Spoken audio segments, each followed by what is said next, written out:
नमस्ते, मेरा नाम गुरु है। मैं इस विषय के लिए आपका मार्गदर्शक बनूंगा। आज हम निम्नलिखित विषयों का अध्ययन करेंगे। यूनिट 2 अग्नि सुरक्षा का ज्ञान। अध्ययन के लिए विषय प्रयुक्त इंजन ऑयल का सुरक्षित निपटान, वैद्युत सुरक्षा युक्तियाँ, ईंधन लीकेज की सुरक्षित रखरखाव, अग्नि सुरक्षा,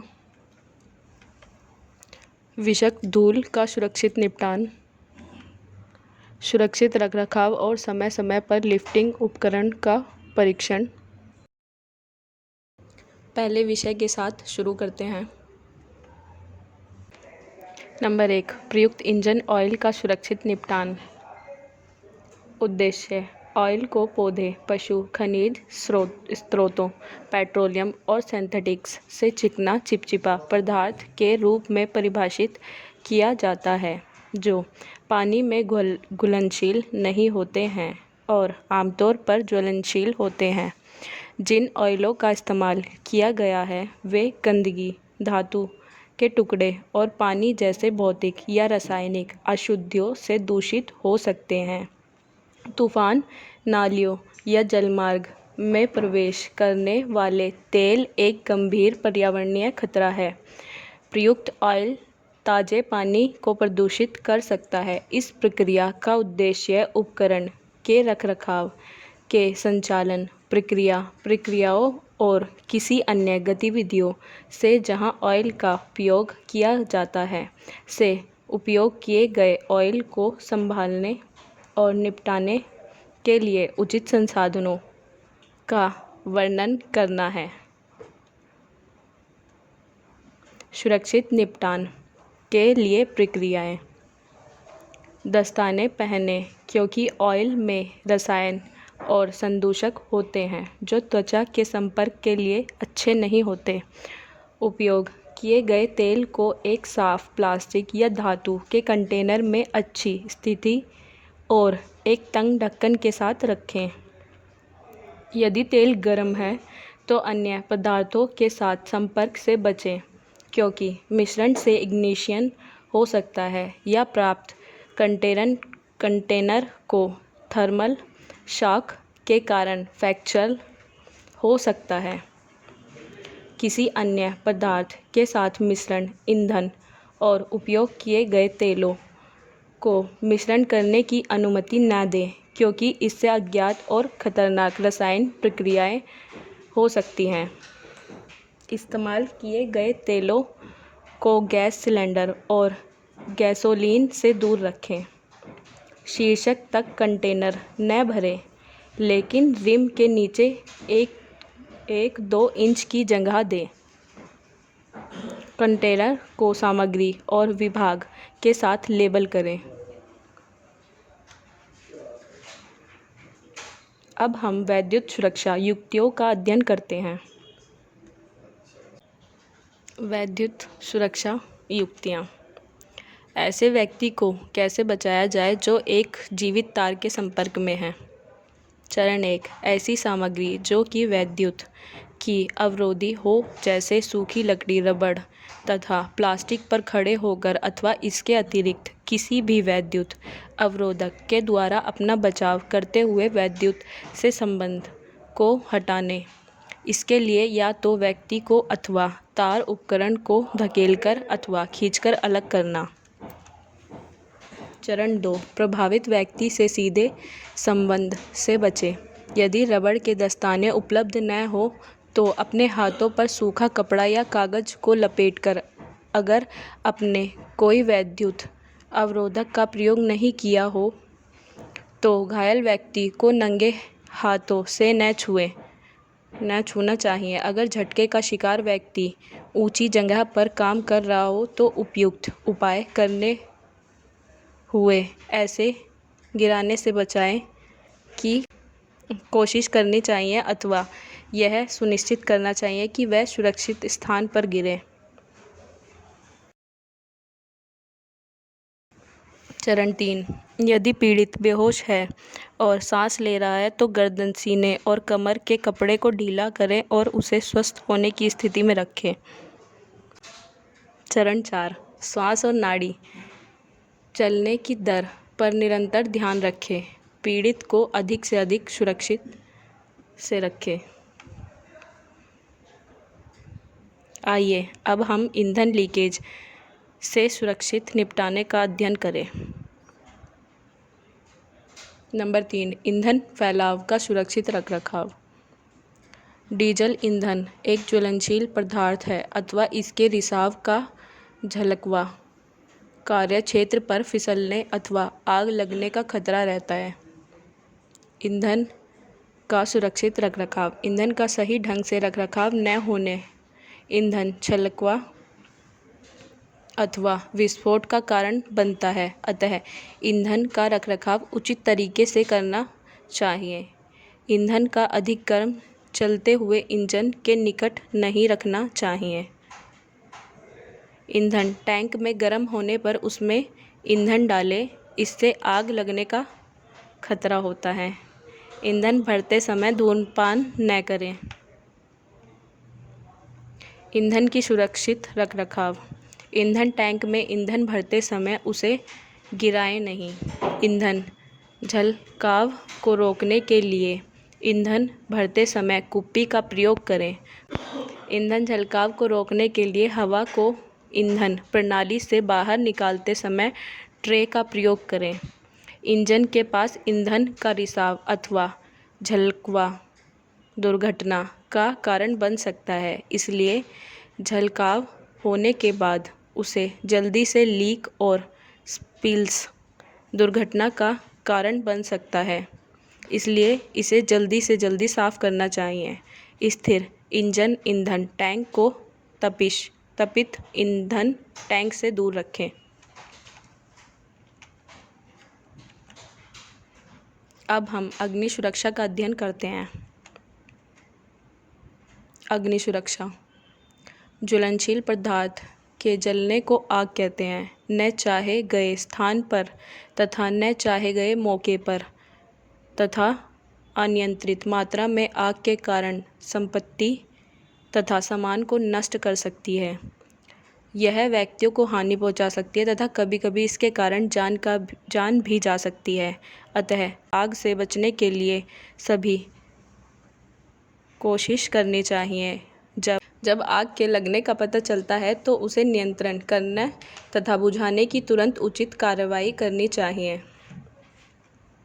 आग के कारक। ईंधन कोई भी पदार्थ, द्रव, ठोस या गैस तब जलेगा जब उसे ऑक्सीजन तथा उच्च ताप दिया जाए। ताप। कोई भी ईंधन किसी भी निश्चित तापमान पर जलना आरंभ करता है। यह ईंधन पर निर्भर करता है। ठोस तथा द्रव को जब गर्म किया जाता है तो वे वाष्प उत्पन्न करते हैं। इस वाष्प के कारण संभवतः आग लगती है। ऑक्सीजन। आग को जलते रहने के लिए ऑक्सीजन सामान्यतः पर्याप्त मात्रा में हवा में उपस्थित रहती है। आग के विभिन्न प्रकार।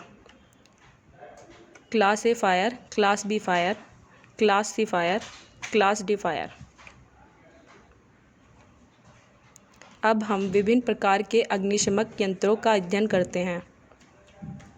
नंबर 1, पानी से भरा आग बुझाने का यंत्र। ऑपरेशन की 2 विधियां हैं। Gas cartridge type, stored pressure type. संपर्क को संरक्षण करके तथा आवश्यक पानी की क्षति को बचाकर। दोनों के ऑपरेशन की विधि में डिस्चार्ज को आवश्यकतानुसार रोका जा सकता है। नंबर 2, फोम भरा आग बुझाने का यंत्र।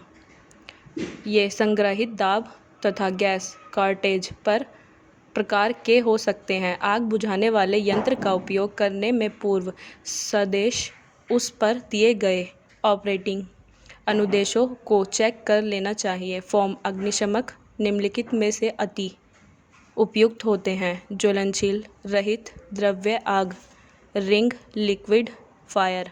जहां पर वैद्युत उपकरण आग लगे हो वहां उसे उपयोग कभी न करें। नंबर 3, ड्राई पाउडर भरा हुआ आग बुझाने का यंत्र। अग्निशमक जिसमें सूखा पाउडर फिट किया गया रहता है, वे या गैस कर्टेज या स्ट्रेट प्रेशर प्रकार के हो सकते हैं। इनका रूप तथा कार्य करने की विधि पानी भरे वाले के समान ही होता है। इनका प्रमुख पहचान करने का लक्षण इनका फ्रॉक के आकार का नोजल है। क्लास की आग से निपटाने के लिए पाउडर का विकास किया गया। नंबर 4, कार्बन डाइऑक्साइड से भरा अग्निशमक। ये अपने विशिष्ट आकार के डिस्चार्ज होने के कारण आसानी से पहचान किए जा सकते हैं। ये क्लासिक बी आग के लिए उपयुक्त हैं। जमाव के कारण प्रदूषण को रोकने के लिए ज़्यादा उपयुक्त है। साधारणतः खुली हवा में प्रभावी नहीं होते। उपयोग करने से पूर्व सदैव कंटेनर पर दिए गए चालान के अनुदेश की जांच कर लें। ये सदैव किए करने के विभिन्न गैजेट के साथ मिलते हैं, जैसे प्लेंजर, लीवर, ट्रिगर इत्यादि। नंबर 5, हेलन भरा आग बुझाने का यंत्र। इन अग्निशमकों में कार्बन टेट्राक्लोराइड तथा ब्रोमोक्लोराइड फ्लोरोमीथेन भरा जा सकता है। ये गैस कर्टेज या स्ट्रेट प्रेशर को प्रकार के हो सकते हैं। ये बहने वाले द्रव के साथ छोटे आग को बुझाने में अधिक प्रभावी होते हैं। ये शमक यंत्र वैद्युत उपकरण पर विशेष उपयुक्त तथा सुरक्षित होते हैं, क्योंकि क्लेमिक्स विद्युत में नॉन कंडक्टिव सहायक होते हैं। अब हम विषाक्त धूल के सुरक्षित निपटान का अध्ययन करते हैं। नंबर 5, जहरीली धूल का सुरक्षित निपटान। मोबाइल्स प्रकार धुआं उत्पन्न करता है, जैसे कार्बन मोनोऑक्साइड, नाइट्रोजन ऑक्साइड और अन्य गैस। एस्बेस्टस धूल जो मानव स्वास्थ्य के लिए हानिकारक है। विषैली अपशिष्ट को सुरक्षित ढंग से निपटाने के लिए व्यवस्थित और वैज्ञानिक पद्धतियों को अपनाया जाता है। वाहन के विभिन्न घटकों और भागों से धूल को साफ करने के लिए संपीड़ित हवा का उपयोग न करें। किसी वाहन की सफाई के बाद इस वाहन के आहार में कुछ रसायन मौजूद होते हैं जो विषाक्त हो जाते हैं, इसलिए अन्य कपड़ों से अलग कपड़े धो लें ताकि जहरीली धूल दूसरे कपड़ों में न जाए। जहरीली कचरे को ख़त्म करने के लिए छोटे आहार ढेर बनाएं और दिन के अंत तक बड़े आहार ढेर की प्रतीक्षा करने के बजाय उन्हें सहज रूप से निपटान करें। अब हम सुरक्षित रखरखाव और लिफ्टिंग उपकरणों की आवधिक परीक्षण का अध्ययन करते हैं। नंबर 6, सुरक्षित रखरखाव और समय समय पर लिफ्टिंग उठाने का परीक्षण। सुरक्षित और सफल लिफ्टिंग ऑपरेशन की निर्भरता पर इस बात पर है कि समय समय पर लिफ्टिंग उपकरण का परीक्षण तथा उनका रखरखाव हो रहा है कि नहीं। इन उपकरण की असफलता के कारण बड़ी हानि तथा घातक दुर्घटना हो सकती है। लिफ्टों और क्रेन से रखरखाव के लिए सुरक्षित सावधानियाँ। प्रयोग किए जा रहे उपकरण के सुरक्षित कार्य भार स्तर से आग कभी न जाए। गाड़ी के नीचे काम करने के लिए जाने से पूर्व हमेशा गाड़ी या वाहन को एक्सल स्टेड के माध्यम से सहयोग प्रदान करें। उठे तथा हटे हुए भार पर अक्सर हमेशा खतरा बना रहता है। कभी भी बिना सहयोग व उठा हुआ भार, जैसे कि उठे हुए इंजन के नीचे कार्य नहीं करना चाहिए। हमेशा सुनिश्चित करें कि लिफ्टिंग उपकरण जैसे कि जैक, थ्रो लॉक, एक्सल, स्टेड्स, स्लिंग्स इत्यादि कार्य के लिए सही है तथा यह अच्छी अवस्था में है एवं इनका रखरखाव अच्छे से हो रहा है। लिफ्टिंग उपकरण का समयानुसार परीक्षण। लिफ्टिंग उपकरणों के भागों लिफ्टिंग चैन, स्लिंज चैन, उत्तल का प्रयोग करने से पूर्व दृश्य निरीक्षण करें। द्रव्य द्वारा चल रही लिफ्ट या क्रेन के समयानुसार ऑयल का स्तर जांच लें या समय समय पर ऑयल भरें। साल में 1 या 2 बार लिफ्टिंग उपकरण की मरम्मत करनी चाहिए। उठाने वाले उपकरण को वर्ष में 1 या 2 बार ओवर हॉल करें। समय समय पर बिजली के कनेक्शन की जांच करनी चाहिए। लिफ्टिंग उपकरणों का अंशांकन साल में एक बार जरूर करना चाहिए तथा अंशांकन प्रमाण पत्र भी अधिकृत परीक्षण केंद्र द्वारा प्राप्त किया जाना चाहिए। नमस्ते, मेरा नाम सीता है। इसके द्वारा आप मैकेनिक डीजल व्यापार की यूनिट 1 को पूरा करते हैं। अब आप सेफ्टी से संबंधित सभी अवधारणा को जानते हैं। मैं आपके प्रश्न को हल करने में आपकी मदद करूंगी।